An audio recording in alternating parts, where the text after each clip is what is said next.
Hello, good day everyone. Let's learn, love, and respect. Today, we will explore to Unit 1, Letter C, Theoretical Foundation of Curriculum, which are the Philosophical Foundation, Psychological Foundation, Historical and Sociological Foundation, and Legal Foundation. But first, here is our objectives.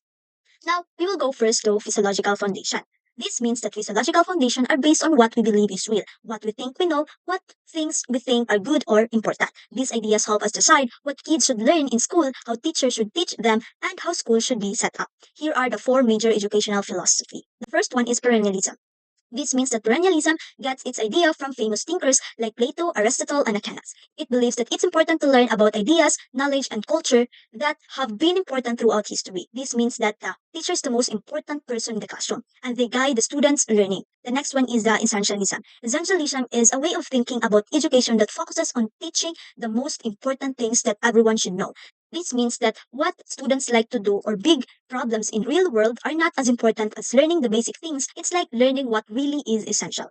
The next one is progressivism. Progressivism is a way of thinking about education that believes learning should be active and based on what kids are interested in. This means that kids learn best when they are doing things like building, playing, and trying out new ideas. It's like learning by exploring and figuring things out by themselves. And then the next one is reconstructionism, the way of thinking about education that believes school should help make the world a better place. The social philosophy. So reconstruction of society is fixing the problem in society and making it better. Social reform is changing society to make it more fair and just for everyone. Now, we will explore those psychological foundations.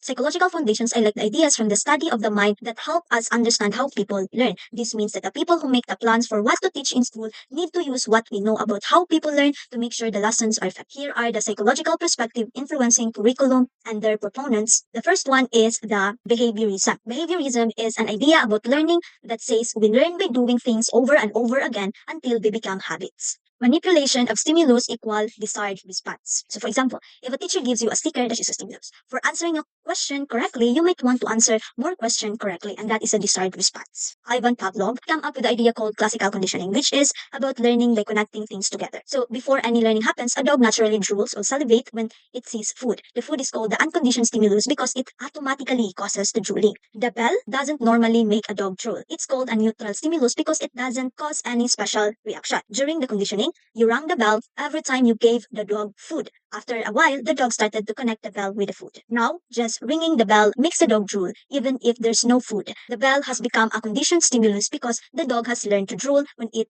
hears it. Next one is Edward Thorndike, the three laws. Law of effect. Example, if you get a sticker for doing your homework, you're more likely to do your homework again. Law of exercise. Example, the more you practice your math facts, the faster you'll remember them. Law of readiness. If you're tired or not interested in subject, it will be harder to learn. The next one is Skinner. Operant conditioning is a type of learning where behaviors are strengthened or weakened. Positive reinforcement, you get something good for doing something. Negative reinforcement, something bad is taken away when you do something. Positive punishment, you get something bad for doing something. Negative punishment, something good is taken away when you do something. Now we will move to the cognitivism. Understanding how your brain learns and remembers things. As you grow, your body and brain change. These help you do more things like running faster or solving harder puzzles. Then, here's Jane Piaget. Come up with different stages to explain this. So, sensory motor, babies learn by using their senses like touching and tasting and moving around. Pre-operational, kids start to use words and pictures, but they still have a hard time seeing things from other people's perspective. Concrete operations, kids start to think more logically about real things and situations. Formal operation, teens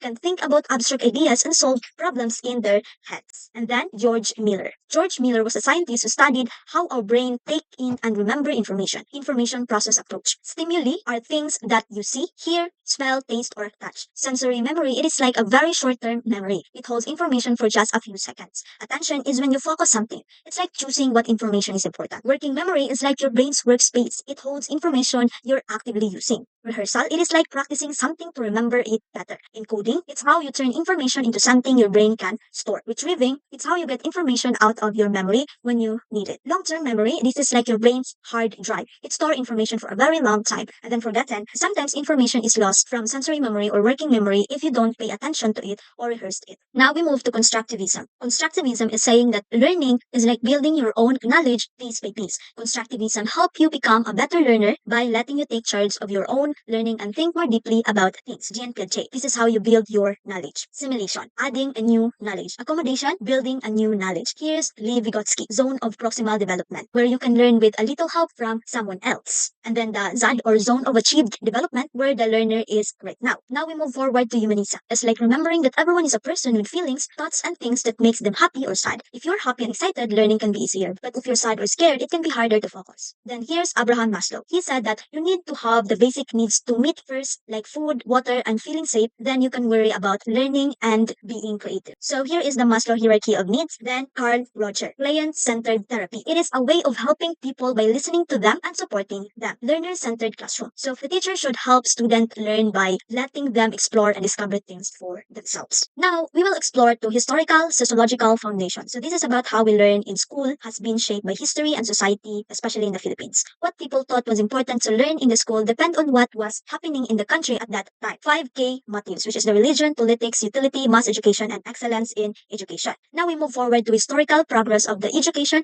and the curriculum in the Philippines, from pre-colonial up to present. So pre-colonial period, no formal education, and so on. Spanish period emphasizes the 3R, which is the reading, writing, religion, and so on. And then we move to American period. So English was the medium of instruction, and so on. Commonwealth period, which expansion and reform of the Philippine curriculum, and so on. Now Japanese period, promotion of vocational education, Japanese language was spread and taught in the Philippines, and so on. Now in the present, implementation of the K-12 curriculum, and so on. Now let's move to the curriculum theorists and how they view curriculum from historical perspectives. Franklin Babbitt, what we learn in school should be like a science project. It should focus on what students need to learn to be successful. Garrett Charter had a similar idea to Franklin Babbitt. William Kilpatrick, what you learn in school should be like fun activities that help you learn are all about the learner. Harold Rugg, what you learn in school should help you grow and become a better person. That it should be all about the learner and what they need to learn. Ralph Tyler, what you learn in school should be like a science project based on what the school believes is important. The sociological foundation of curriculum. This is about what we learn in school is influenced by our society, which means our culture, our values, and things that are important to us as a group of people. So here are some examples of the society influences what we learn. Now here is a sociological basis. So it affects different parts of our school and how we learn. So the aims of education, curriculum, and so on. Now we will explore the legal foundations. So it is about the laws and rules in Philippines